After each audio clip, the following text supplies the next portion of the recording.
Fala pessoal, Carol na área, trazendo mais um vídeo aqui no canal. No vídeo de hoje eu vou contar para vocês um caso que aconteceu em 1958.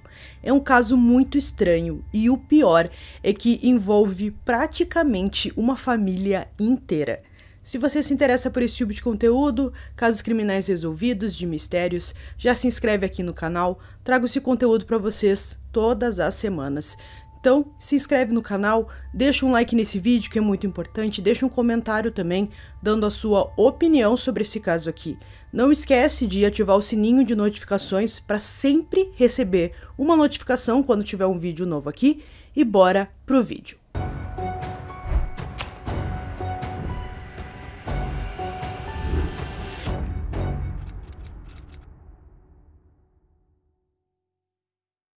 Em 1958, a família Martin morava em uma casa de 2 andares em Portland, em Oregon, onde eram queridos pelos vizinhos e ativos em sua comunidade. A rua onde os Martin moravam era muitas vezes chamada de Candy Lane, durante a época de Natal, pois a família adorava as festas de fim de ano e gostavam de deixar a rua e a própria casa bem enfeitadas. A família era composta por Kenneth, que estava com 54 anos, sua esposa Barbara, que estava com 48, e seus 4 filhos, Donald, Barbie, Virginia e Susan, que tinham 28, 14, 13 e 11 anos, respectivamente. Donald não morava mais com sua família. Ele estava na Marinha dos Estados Unidos e estava em Nova York naquele ano. Ken Martin adorava se vestir de Papai Noel e ele fazia isso todos os anos para as crianças da vizinhança e distribuía vários doces para elas. A família também ficou conhecida por organizar alguns shows de talentos que sempre ocorriam no verão, quando as crianças estavam de férias. Em 7 de dezembro de 1958, Ken recusou um convite de seus parentes para jantar naquela noite, afirmando que eles já tinham planos para aquele dia. Os planos que a família tinha era ir até o desfiladeiro do Rio Columbia para uma viagem de um dia em seu carro. Os objetivos deles para irem até aquele local era para pegarem algumas plantas para fazerem guirlandas para o Natal que estava se aproximando.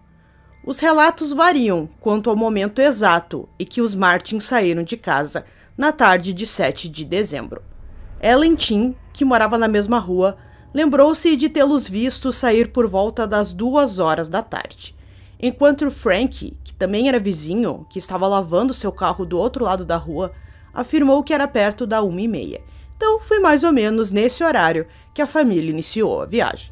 A família também parou para abastecer em um posto em Cascade Lux, embora existam alguns relatos diferentes quanto a quando eles chegaram e quem os atendeu no posto. O casal Kelsey e Doris afirmaram ter visto o que parecia ser o carro da família ao anoitecer, estacionado sob uma das pontes em Cascade Lux.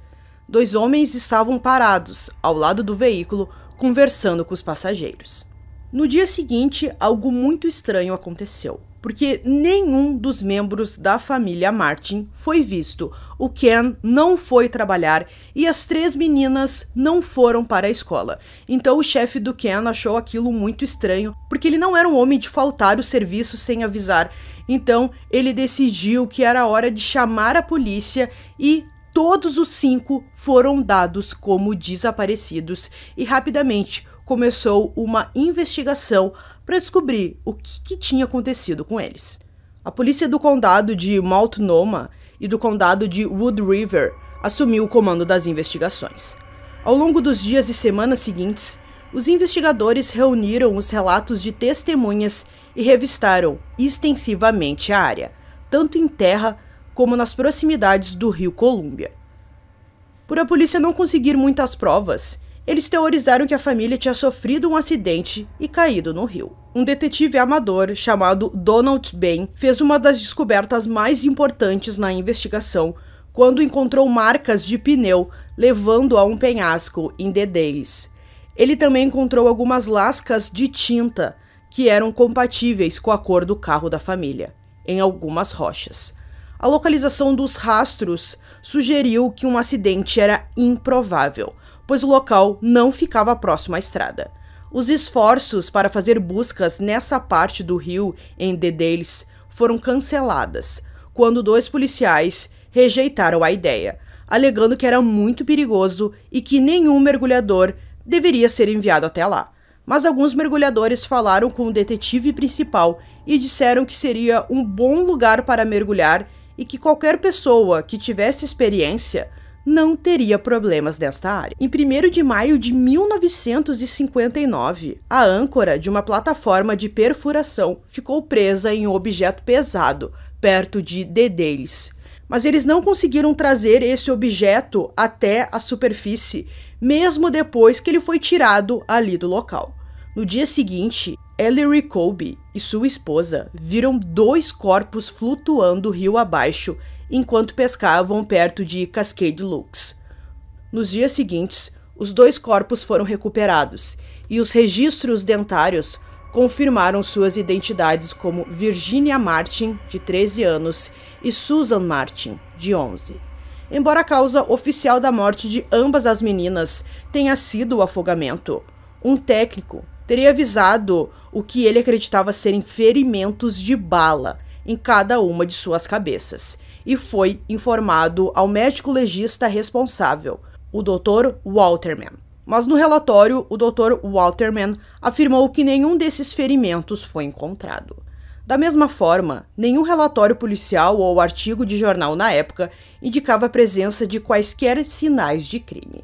O exame também revelou que tanto Virginia quanto Susan comeram hambúrgueres e batatas fritas 2 horas antes de suas mortes, consistente com o depoimento de uma garçonete que atendeu a família naquele dia.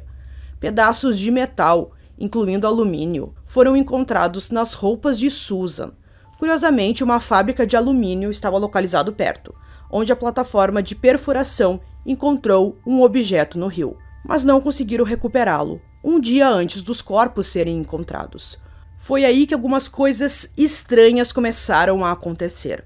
O Dr. Waterman, o legista ali que identificou o corpo das meninas, disse que recebeu algumas ligações depois disso. Ele disse que na ligação parecia ser um jovem que falava com ele, essa pessoa não se identificou, mas fez ameaças contra o doutor e disse que se eles encontrassem o corpo de outros membros da família Martin, ele iria ter muitos problemas. Ele até foi ameaçado de morte. As buscas por Kenneth, Barbara e Barbie foram posteriormente suspensas, depois que o mergulhador quase se afogou. Donald Martin, o único membro sobrevivente da família, morava em Nova York na época em que sua família desapareceu. Estranhamente, ele nunca apareceu para ajudar nas buscas por seus pais e irmãs, alegando que uma de suas tias havia o encorajado a ficar em Nova York. Mais tarde, essa mesma tia negou essa afirmação, dizendo que não entendia por que o Donald não viajou para Oregon para ajudar a procurar a sua família. Donald também não compareceu aos serviços fúnebres de nenhuma de suas irmãs, alegando ter confundido as datas. Como o único membro sobrevivente da família, Donald iria receber a herança, que incluía uma apólice de seguro de vida com dupla indenização de $14 mil, várias outras apólices de seguro totalizando $6 mil e $13 mil nas contas bancárias. Ao todo, ele iria receber cerca de $36 mil, aproximadamente 372 mil nos dias de hoje. O principal detetive do caso, chamado Walter Graven, inicialmente suspeitou que Donald tivesse algum envolvimento no desaparecimento de sua família. Suas suspeitas aumentaram depois que ele descobriu que o passado do jovem era bem conturbado. 4 anos antes, o jovem havia sido demitido de seu emprego em uma loja de departamentos em Portland por roubar mais de 2 mil em mercadorias. Segundo o relato do detetive Graven, Donald confessou os roubos, explicando ao chefe que estava passando por um momento difícil. As relações entre ele e seus pais ficaram complicadas depois que ele lhes disse que era gay. Supostamente, ele também se referiu à mãe como uma péssima pessoa e afirmou que seu pai não era muito melhor. Além disso, ele expressou preocupação de que suas irmãs crescessem e se tornassem iguais a eles. O relatório de Graven dizia ainda que Donald também havia sido acusado de roubo em Nova York e que atualmente estava consultando o psiquiatra na cidade. Quando finalmente voltou a Oregon, em maio, Donald disse aos investigadores que vários documentos financeiros importantes, como declarações de imposto de renda, tinham simplesmente desaparecido da mesa de seu pai. O caso se tornou cada vez mais complicado depois que a polícia recebeu muitas pistas falsas. Um Chevrolet branco 1951 foi encontrado abandonado em Wood River, logo após o desaparecimento da família. Mais tarde, foi determinado que um ex-presidiário chamado Lester Kenneth roubou o veículo de um amigo na Califórnia e o dirigiu até Wood River. Uma luva de uma mulher também foi encontrada perto do carro abandonado, mas foi determinado que não era da Barbara Martin. No dia seguinte ao desaparecimento da família, um táxi preto foi avistado em frente à casa da família às 7h20 da manhã. Ele permaneceu lá por aproximadamente 1 hora antes de partir. Um recibo de gasolina que foi supostamente assinado por Ken Martin em 7 de dezembro de 58 foi posteriormente examinado e comparado com vários outros exemplos de sua escrita e considerado uma falsificação. O que levantou a questão: a família estava realmente no posto de gasolina no dia? E se sim, eles estavam sozinhos? Uma arma coberta de sangue foi descoberta em uma rocha perto de Cascade Louks, em janeiro de 59. Uma única bala foi disparada. Estranhamente, a arma nunca foi processada como prova e posteriormente foi limpa e devolvida ao homem que a encontrou. Quando os investigadores rastrearam o número de série da arma, descobriram que ela estava entre os itens que Donald Martin foi acusado de roubar da loja em que ele trabalhava antes de entrar para a Marinha. O detetive Walter Graven tinha quase certeza de que a família tinha sido assassinada, mas quando tentou provar essa sua teoria, enfrentou forte resistência da força policial local. Além de não poder fazer com que os mergulhadores vasculhassem o rio abaixo de onde os rastros foram encontrados, o xerife Francis Lambert queimou o relatório de Graven bem em sua frente, dizendo-lhe: "Nós dois sabemos que é hora de parar de prosseguir com esse caso." Mas mesmo assim, o detetive não desistiu. Ele queria saber o que tinha acontecido com a família Martin. A investigação de Graven revelou evidências de que 2 ex-presidiários, o Lester Kenneth e o Roy Light, podem ter estado envolvidos no desaparecimento da família. Lester e Roy foram vistos em uma lanchonete no dia 7 de dezembro, na mesma hora em que os Martins estavam lá almoçando. Eles também foram vistos saindo ao mesmo tempo em que a família. Ambos desapareceram da área de Wood River logo depois e aparentemente passaram os 3 dias seguintes em um hotel em Washington, de propriedade de Clifford Bennett, um contrabandista de Portland. Relatórios dos arquivos indicavam que a polícia do estado de Oregon e o xerife do condado de Multnomah, Francis Lambert, estavam ligados a Bennett e tinham dinheiro investido em seus empreendimentos comerciais. Embora Donald tivesse confessado ter roubado mais de 2.000 em mercadorias de seu local de trabalho, ele mais tarde mudou sua história ao falar com o detetive Graven. "A polícia de Nova York me contou sobre a descoberta daquela arma. Eu não tenho conhecimento disso. Wayne tinha um amigo que trabalhava com artigos esportivos. Wayne gostava de armas. Eu não fiz isso." Então surgiu a dúvida: quem era Wayne e como ele estava ligado aos Martins? Wayne, cujo sobrenome nunca foi divulgado ao público, apareceu com muita frequência nas anotações do detetive Graven. Ele e Donald se conheceram em 53, quando Wayne era estudante de uma universidade e Donald ainda trabalhava na loja de departamentos. Os dois rapidamente se tornaram bem amigos e depois colegas de quarto.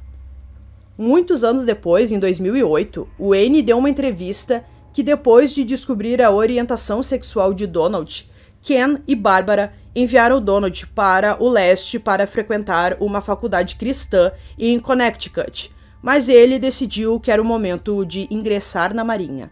Wayne alegou que conhecia toda a família Martin bem intimamente Ele permaneceu próximo dos Martins e disse, logo após o incidente, que o Ken e a Barbara foram até ele e perguntaram porque ele nunca contou sobre que o Donald era gay. Então o Wayne respondeu que ele não achava que essa era a função dele de expor essa informação. Isso era uma coisa que o Donald tinha que fazer e ele não podia se meter. Mais coisas estranhas envolvem esse tal Wayne.